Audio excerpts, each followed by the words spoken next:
So in this case, ma-apply pa rin natin pala kung ito ay may ganitong decimal points. No? Hindi siya yung eksaktong 0.5 or so on and so forth. So in this case, ano yung interval with this one? Interval. Wala, di ba? Wala siyang interval. Tama? Okay. But take note, paano siya? No? Paano siya ikukunin? No? In this Pointer lang, sir. Ha? Maglalagay mo lang yung decimal point ng ng 12 term niya. 12.30. Okay. On our example kanina, no? Ano ba yung ating representation here? Okay, by the way, no? We just simply get, no? In terms of decimal pacing, when we are getting, ang tawag dito? In terms of the term, no, pang ilang term, we are getting the same, what? We are getting the same data based on the term. So, on our example kanina, anong ginawa natin? We just simply what? Get, no, the value of that particular data or similar data, di ba? In this case, the 22.5 term, balikan natin yung class, no? 22.5 or in between 22 and 23, that's still what? It ranges here, the 7, or simply we are getting 7. Ngayon kasi ito kasing data here, itong computation available on here kanina, no? Yung as per the question nung kanina. I forget kasi yung nagtanong. With this one, mangyayari lang na magkakaroon tayo ng computation in terms of fractional part if we have the ang tawag dito? If we have the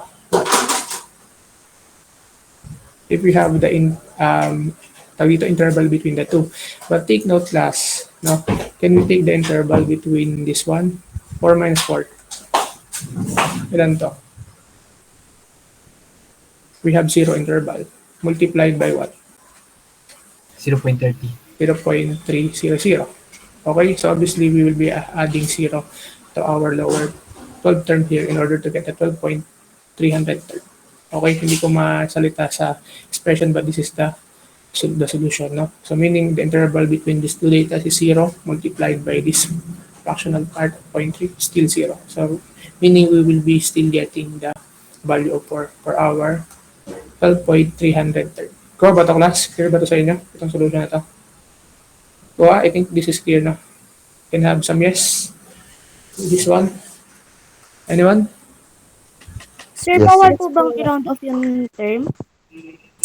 Bawal i-round up yung Yung term po. pwede naman, pero kasi ito yung supposedly ito yung talagang exact solution. No? If you will be rounding up, let's say itong 22.5, so meaning you'll be getting the 23rd term. But to be exact kasi, this portion of the fractional part represent the exact data point now when we are getting into the data. Pero kumbaga ito yung mas accurate on that sense. Pero hindi ko kasi siya inaano na you need to round up, so meaning the 12th term and so on and so forth. Okay? So this is the solution, okay, in this case. Okay? Pero madali lang naman, no? You just get the interval between the two datas. No? Kapag meron tayong hindi exact term, then multiply kung ilan naman yung decimal part here. Okay, with the interval. So in this case, comparison data, then just simply get the data, that's 4. And kanina kagaya nung the 22nd at 23rd term sa example kanina, that's parehas naman 7, so 7 pa rin. Okay. Go ba yan? With this one? Okay, go ahead. Sir, di ba may ano po kasi kayong binigay na video dun sa Canvas. Tapos sabi, pag may ganyan po, nira-round off lagi. Or sa range lang po yun. Okay, what do you mean video saan? Sa Canvas, sir. Yung ano, paano kumuha ng frequency and photo. paano mo ng frequency and also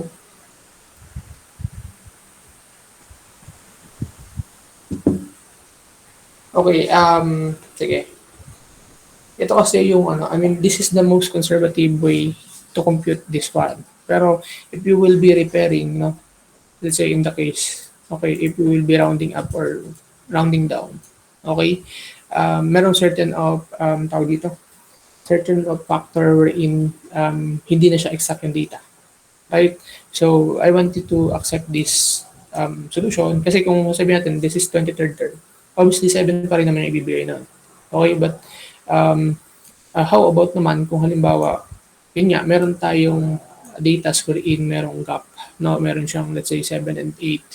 Then, how can you get the exact data of that particular term? Okay? I mean, in exact data. In exact data points. Okay? So, how can you do that?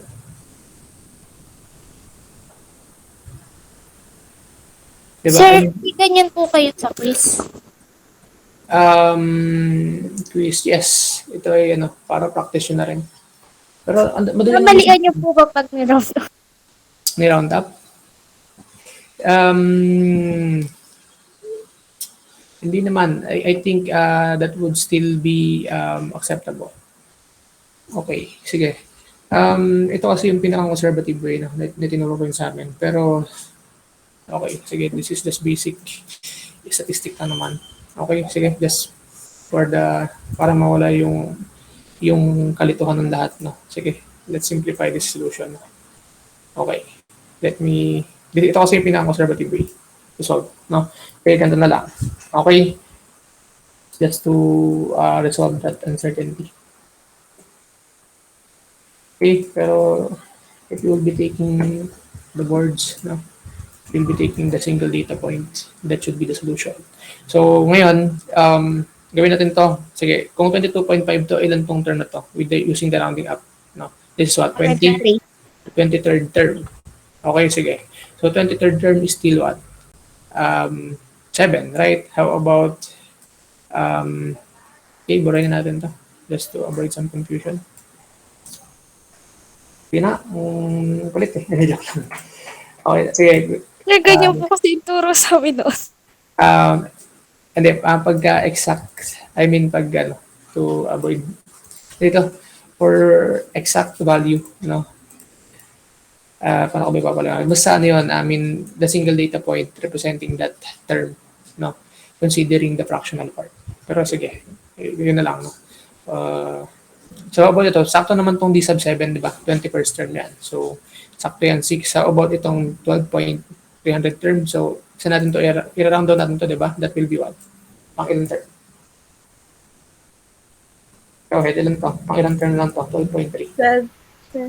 12 na lang, di ba? So, hindi siya ma-round up. So, this is 12 term. So, ilan to, class? Ano yung value natin ng 12 term? Di ba? 4 pa rin naman ata. No? 4 pa rin. Okay. So, sige, round up and round down na lang. No? So, this is 4. This is the 41st percentile. Sir, bakit mo yun erase? Alin? Ni-raise yung Yung kanina. alin kanina? Yung supplemental chuchu mo. Hindi na. Kasi, di ba, niremove na natin siya on our solution. Ito na lang yung i-accept ko para hindi na magkaroon ng confusion. Eh, di ba malian mo na yun, sir? Alin? Yung nauna. Hindi, ito na yung i-accept nyo ngayon para just to avoid confusion. Okay? Kuha ba? Ito na yung gagawin natin. Okay, sir. Thank you po. Okay ba? So, ito na lang, no?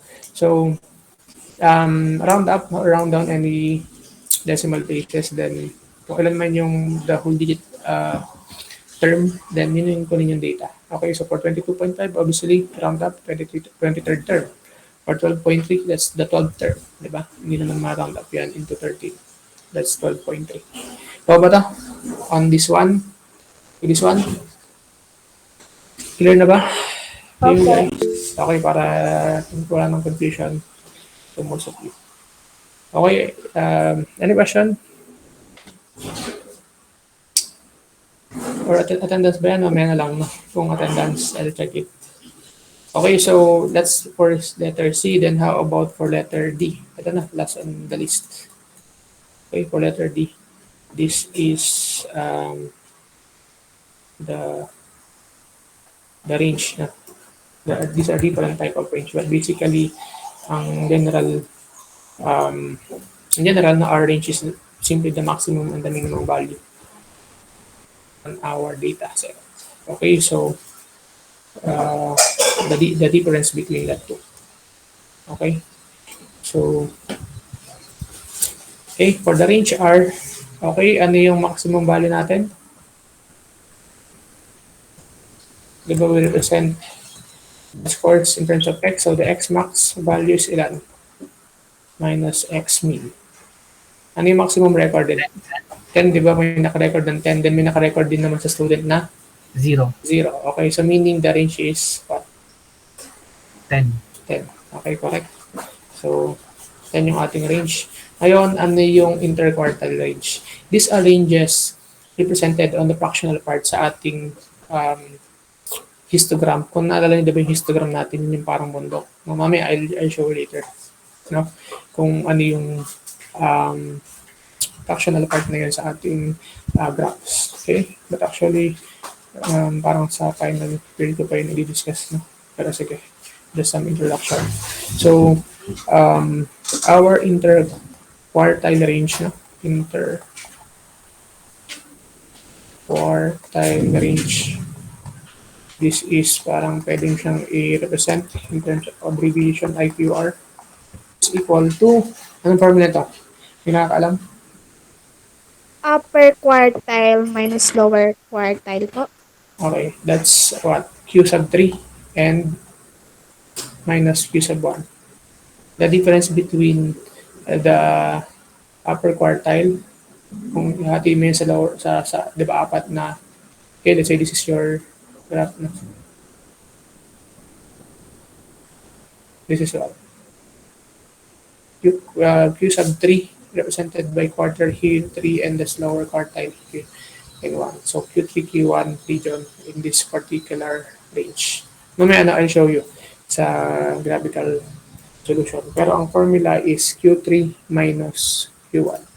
Okay? So we are to get the term Q3 and Q1, then subtract that value kung ano man yung term na yun. No? So, kanina nakompute natin yung Q3 or that kanina, di ba, ano yung Q3 natin here? Or the third quartile. This is what? The 23rd term, which is 7.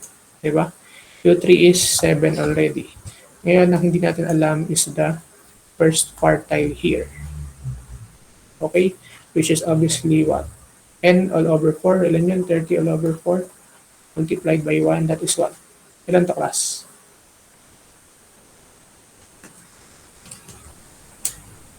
$7.5.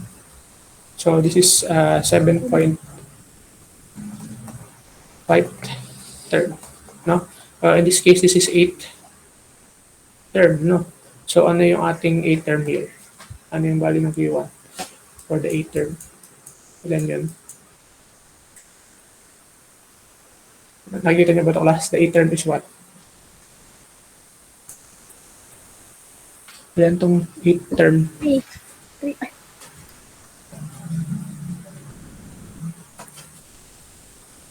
Wait. Ilan to? 7.5 pala, ano? Q1, 7.5. Ilan yung 8 term? 3 po. 3. Tama ba? Tama, 3. Na? So, our 8 term is 3. Okay? So, yan. Ngayon, getting the interquartile range, that is what? IQR. That is Q3 minus Q sub 1. Okay, so ilan to? Q3 is 7 4. minus 3. So this is 4. Okay, for the interquartile range, IQR. Ngayon, what is semi-interquartile range? Semi means what? 1/2, di ba? So semi-interquartile range, so SIQR na lang, no? And our abbreviation is semi. So that is what? 1/2 of, or IQR all over 2 lang. No? So IQR all over So that is what? 4 divided by 2. Ilan to? 2. Right? So the semi-interval tile range is 2. Okay, so we have question pertaining to our um, topic of discussion today. Meron ba? May question? Sir, wala na po tayong population variance. Population variance. This is the last topic actually for this with your coverage. Na in case na magdagdag man ako, might be the topic will be included on the finals na. Okay? Pero do you want me to add some topic coverage pa? No po. With your exam, no? Okay. Go ahead, may question? Kailan po quiz? Next meeting. So, kailan ba yung next meeting? That is, of course, wala tayong klase next meeting. So, ang merong klase lang tayo would be, that will be April 10. No? Ito yung may klase pa, April 10, 11, 12, and 13. So, your quiz will be on April 10, an hour at that meeting. Okay?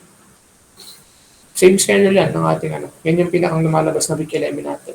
No? Since hindi naman mabibilang na week 11 itong Holy Week. Okay? Ang week 11 natin is 10 to 13. Okay? Okay, clear ba itong calendar na to that I'm referring to? It might be na-discuss na rin sa inyo ng ibang instructor. Clear ba? With may question pa? Regarding to our discussion. Meron ba? Plus, may question pa? Okay, I will take that as a no question. I was supposed to deliver this one. Okay, itong letter E, pero we can reserve this one to our final coverage topic and other remaining topic that might be included in your final coverage topic. Okay, may question? Any question before we proceed on our rechecking of attendance? Meron pa ba? Do you have any question? I think that's an open. Sir, may choices sir yung sir, exam. The exam, I'll be giving choices on the examination sa final examination, pero on the midterm, still siya, solution-based. Okay? Who else has question? Has questions, rather? Go ahead, Jackson. Sir, may mga problem sets po ba kayong mapro-provide po? Yung mga past lessons po? Problem sets. Actually, parang I'm just preparing on the topic coverage kung ano may discuss natin. Doon lang iikot, no? So, kung kayo ay nakinig at saka nag-aral ng mga discussion natin, then you can pass the examination. What I'm trying to say is doon lang iikot sa kung ano may napag-usapan natin within the midterm topic. Okay? Who else has questions? May questions pa? Okay? None so far? So, sige, check mo muna yung attendance niya. Okay, so say present if you're here already, Espia and Recto. So, sila na lang yung wala sa ating attendance for today. Okay, may question pa? If there's none, you can leave the meeting. Okay, class is dismissed. Okay, bye-bye. Thank you, sir. Thank you, sir. Okay. Thank you po.